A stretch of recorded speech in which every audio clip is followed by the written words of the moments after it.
If you ever played a game that was too easy, you probably lost interest within minutes. And if it was impossibly hard, you might have thrown your controller across the room and never returned. As game designers, our challenge is to walk a razor thin line between fun and frustration, a balance that keeps players engaged, excited, and willing to push forward. Balance is the invisible thread that holds a game together. Look at Super Mario. Every jump, every enemy placement, every coin is carefully crafted. Early levels are approachable but gradually ramp up in difficulty. The game doesn't just throw players into chaos, it reaches, tests, and then rewards. When balance fails, two things happen. Either the game becomes a mindless walkthrough with no challenge, or it feels punishing and unfair. Neither outcome keeps player coming back. The real goal is to make frustration motivating, not discouraging. Psychologist Mihai Csikszentmihalyi introduced the concept of flow, that state where time disappears, and players are totally immersed in the experience. For game designers, flow is the sweet spot between boredom and anxiety. If a game is too easy, players are bored. Too hard, and they are anxious. The trick is dynamic difficulty. You can see this in modern titles like Celeste or Hades, where challenges adapt to the player's skills. When designers fine-tune mechanics this way, they create a rhythm.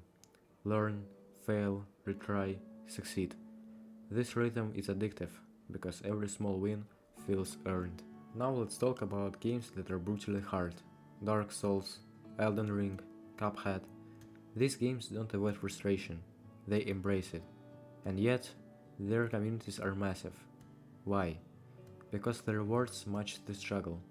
Beating a tough boss isn't just progress, it's a story, a badge of honor. As designers, this means frustration is not the enemy, it's a tool. The key is making sure frustration is always paired with clarity. If a player fails, they should understand why. Death should feel like a lesson, not a punishment. Practical design tips. Here are some ways to balance fun and frustration. First, playtest early and often. Watch new players. Where do they quit? Where do they smile? Those moments are your design compass. Teach through play.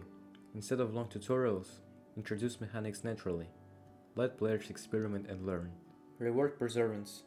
Give meaningful feedback, sound effects, animations, or even subtle UI changes to celebrate success. Use checkpoints wisely. Nobody likes repeating the same 10 minutes because of one mistake. Fair checkpoints keep players engaged. And offer optional challenges. Side content for hardcore players keeps them satisfied without punishing casual ones.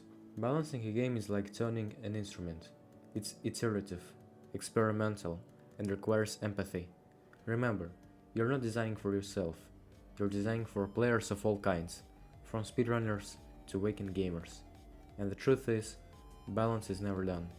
Even after launch, developers patch difficulty, tweak mechanics, and respond to feedback. That's how games evolve into their best versions.